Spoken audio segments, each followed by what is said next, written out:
It just raises the question, if so many people knew, I mean, whether it was Democratic officials, White House officials, people within the federal government, even bureaucratic functionaries who knew, and maybe some elements of the media, how come it got this far? Because it was always a partisan action that was not based in what the public was looking at, but what the party wanted. And yes, it was the Democratic Party that I'm speaking about.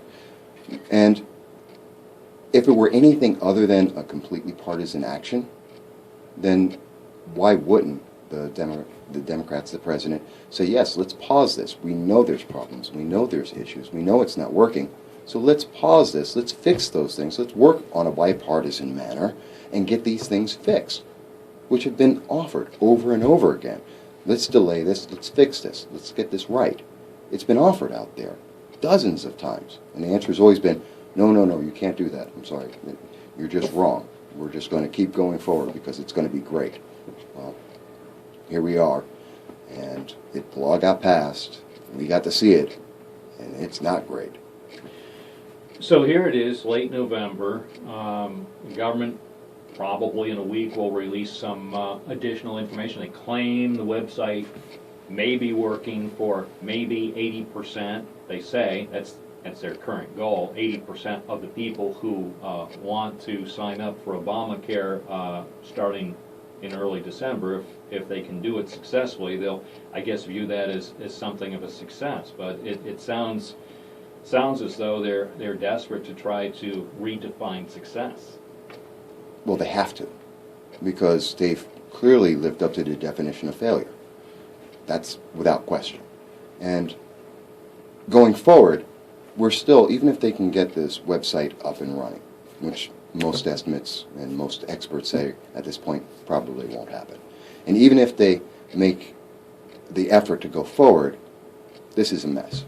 It's still going to be a mess. There's still problems. What can Republicans in Congress do? I mean, we have a messy situation. The clock is ticking. Aside from scrapping the whole Obamacare, I haven't heard any significant ideas to get the country out of the current mess from any major people in the Republican Party who hold sway over their colleagues in Congress. What do you think the solution would be at this late juncture? Well, to be quite honest, when something is this messed up, when there are these many problems with it that are both short-term and long-term, the best answer is to stop before it becomes even worse of a problem and fix it. And that means repeal it and actually put in a bipartisan law. How about we deal with something that actually does affect the cost of health insurance, which Obamacare doesn't? You want to have competition? Let's make it interstate. If there's a policy in Alaska that qualifies for New York State, why can't I buy that? You want to promote that competition for the pricing? That works. How about we put a cap on the malpractice lawsuits, which is one of the highest cost increases on policies, healthcare policies, year over year. Obamacare doesn't touch that. Obamacare is catastrophic health that is paid for by the young and the middle class for those who are in desperate need. And I understand that. We need to help those people. But let's at least be honest about what it is, and let's be honest about what it doesn't do. It isn't health insurance for everyone. It's catastrophic insurance because the government said you have to have it, and you don't get a choice. Speaking of Michael Vasquez, who's planning to challenge Republican Congressman Richard Hanna next year, what other areas do you think will prove to be vulnerabilities for Mr. Hanna? You mentioned that perhaps inconsistencies in his voting record. What else do you think will resonate with people in this district, which includes a fairly big swath of upstate New York, including the Binghamton area? Drones are a huge issue. Right now, Mr. Hanna is part of the drone caucus, and their goal is to take the same kind of drones that we have overseas that are spying on our neighbors and everyone else in the world, and we're going to use them here in the United States. There are some good applications for it. Police applications to help find people that are criminals, evading the law, to help people who are in fires, in buildings. But as we've seen with the NSA, as we continue to see with the NSA, there are abuses that our government will do. And there are no laws that deal with the drones at all. The Drone Caucus, they have a 5-point plan that's up on the internet. You can look it up yourself. It has nothing to do with, let's put in place a law that restricts the way the government will use this, that puts a limitation on them so they can't abuse it. You want to, and the goal is, and as it's reported, is we want to bring in drones into New York State to gain 2,000 jobs. 2,000 jobs. That's not enough to change the unemployment rate in most of the cities in New York State, let alone the entire state. But we're going to sell our Fourth Amendment rights for that. That, I believe, is a big issue, and it hasn't hit big yet. We'll give it a little time. I think people are going to say that. What type of restrictions would you propose?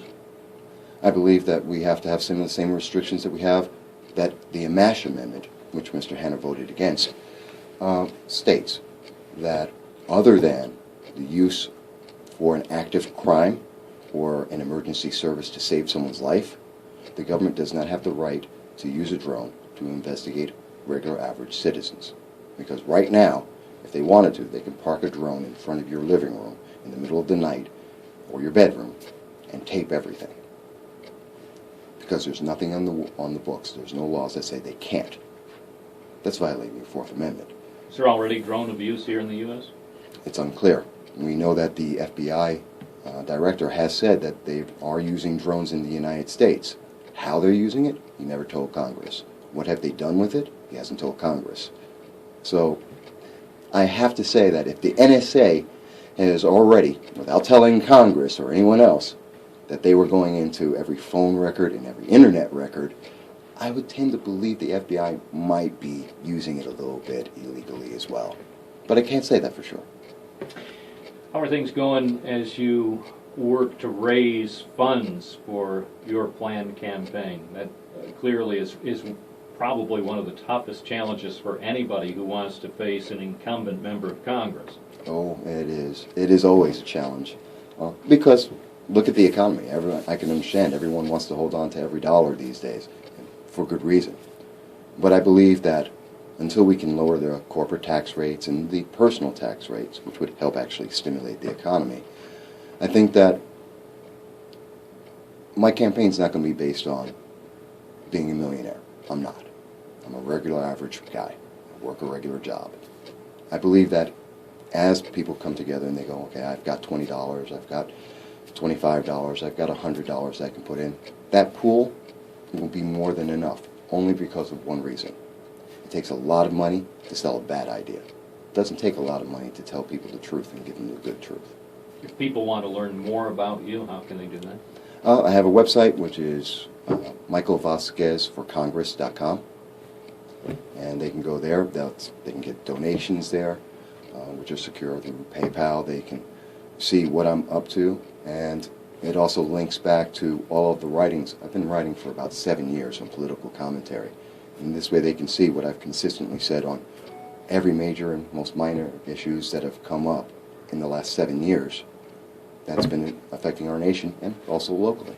Michael Vasquez, a Binghamton resident who has his eye on a run for Congress, looking ahead to 2014. Thanks for being with us. We'll look forward to continuing the conversation. Thank you, Bob.